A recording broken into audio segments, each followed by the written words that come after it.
Some people like to argue, and you'll hear this sometimes, even in the faith community, that love is not a feeling, it is not an emotion, it's an action, and that you can act your way into a new way of feeling. Now, I personally think that is a pretty ridiculous statement, and I can prove it. If someone is beating you on a regular basis, I don't care how much you act loving towards them, you're probably not going to feel a lot of love towards them. You're going to feel a lot of fear and anger and hurt, because ultimately love is an emotion. To understand that love is emotion, you have to understand the logic of emotions. You go, what is the logic of emotions? It's simple. The logic of emotions is to understand this one simple truth about the brain. The brain is wired to avoid pain and pursue pleasure. And no matter what we do, your brain does not want to be in pain. It wants to be in pleasure. And it will do whatever it needs to do to make sure it's in pleasure. All humans are needy, and all our needs must be met and will be met. And when our needs are met, we feel loved and valued. When our needs are not met, we don't feel loved and valued.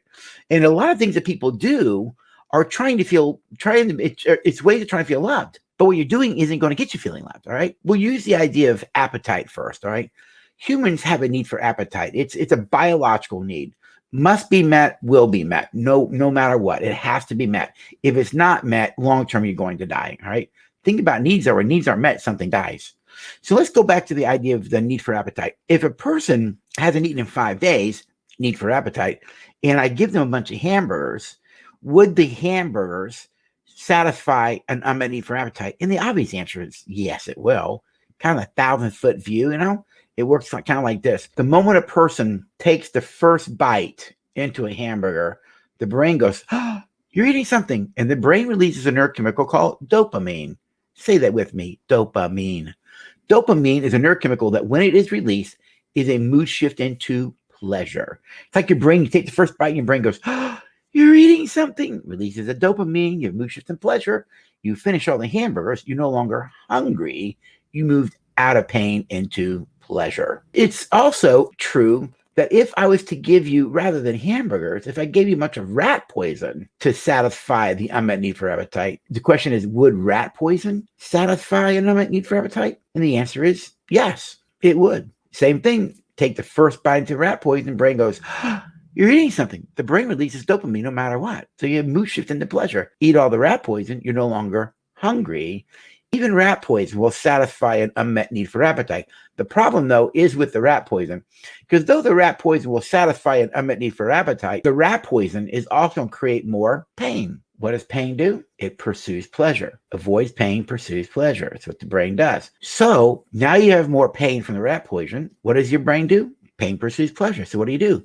You go back to your source of pleasure and eat more rat poison. Why would you do that? Simple. Bad love is better than no love. Negative attention is still better than no attention. When people are doing certain things to save their marriage, it's the idea of pain and pleasure. The problem is what they don't know is they're using rat poison ways to try and create something pleasurable. And rat poison, it may feel good in a moment when you're doing it, but the end result is more pain. You have to make sure you're solving the problems in the relationship so you're not using rat poison ways. Example, one of the top 10 relational needs, we call them CARES. That's an acronym for those 10 needs. One of mine is affection. When I get affection, man, I'm telling you, I get dopamine like crazy. If I don't get it, I feel really hurt. It's one of my top 3 relational needs. And I would try and get affection, by the way, just by reaching over, holding her hand. In the early days, I'd hold her hand in church. She'd jerk her hand away from me.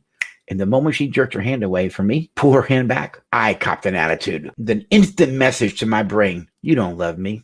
I don't matter to you. See, if I mattered, you'd want to hold my hand too. But you don't want to hold my hand. So I'd sit there and sulk. We'd leave church and I'd sulk in the afternoon. What was all that sulking for? Because I was so mature back in those days and pretty broken and wounded, the sulking was my way of punishing her for not meeting my need for attention so that it would make her feel guilty so she would give me attention enough to give me affection. And by the way, eventually she would come back and say, fine, I'll hold your hand.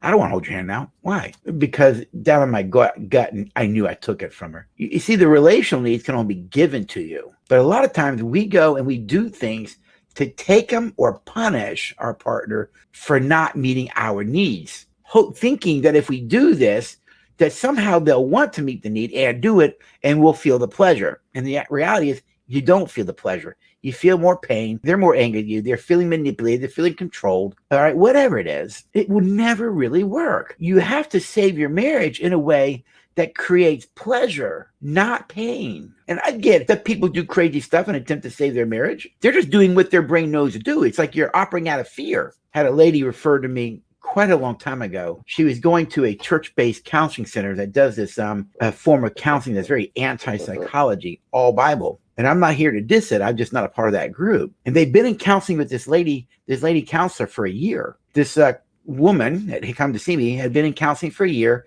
at this church-based counseling center. Her husband had been cheating on her for over a year. And even though they've been counseling for a year, he's never quit the adultery. Finally, after about a year of counseling, she confronts the counselor. And the counselor says to her, well, actually, the reason that he is committing adultery, it's your fault. You made your husband an idol. And because you made him an idol, this is God's consequences on you. That motivated her to talk to another person who said, hey, go see Dr. Rick Marks. So she comes to see me, gave her 2 hours. And about 45 minutes into our session, she starts crying heavy. I mean, heavy. And while she's crying, her face is in her hands, and she's kind of leaning over. And in the tears and the pain, she says, it's my fault. It's my fault. It's my fault. And I was like, help, ma'am, how is this your fault? She said, it's my fault. I said, I got that. How is it your fault?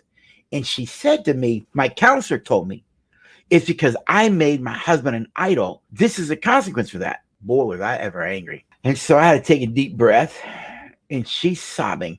For almost a year, this lady's been taking the blame for his actions. And I didn't want to be disrespectful about her counselor. So I said, well, you know, ma'am, there is another prism by which you can see this through. She said, what other ways to see this? I said, well, I don't think you made your husband an idol. What I think is you love your husband and your marriage and your family so much, you're fighting to save it. But what you're doing to fight to save it won't work because it's out of fear. So everything you're doing is out of fear. So you look like you're kind of crazy. And this other counselor sees that and says it's idol worship. Ma'am, I think God's proud of you personally. I said, if he's here in this room in the flesh, he'd pick you up and hug you and tell you how proud he is that you're fighting for your marriage. I said, it's not idol worship. What you don't know is your husband's an adulterer. He doesn't want you. He's heavy into porn. He has a sexual addiction. This has nothing to do with you. It has to do with who you're married to. This isn't about you. You know, a statement, the truth sets you free. You could see the light bulb go off on her. She said, you mean I've been believing a lie for almost a year? Well, yes, ma'am, you have. Well, she quit going to that counseling center that day, started seeing me. The marriage didn't make it because he's an adulterer and a sex addict. He didn't want to change. Didn't make it. But you want to know something? She began to live in what is true and not listen to lies. And by the end, she was living her life in a healthy way, recognizing that it takes two to save a marriage, one to kill it. It takes two to make an us, one to kill it. She didn't have the ability to save that relationship because the other person didn't want to save it. That was her. All of that stuff that she was doing was pain and pleasure. Her brain thinks that if I do these things, then it'll make it better. Problem is what she's doing won't work. But she doesn't know that she doesn't know that.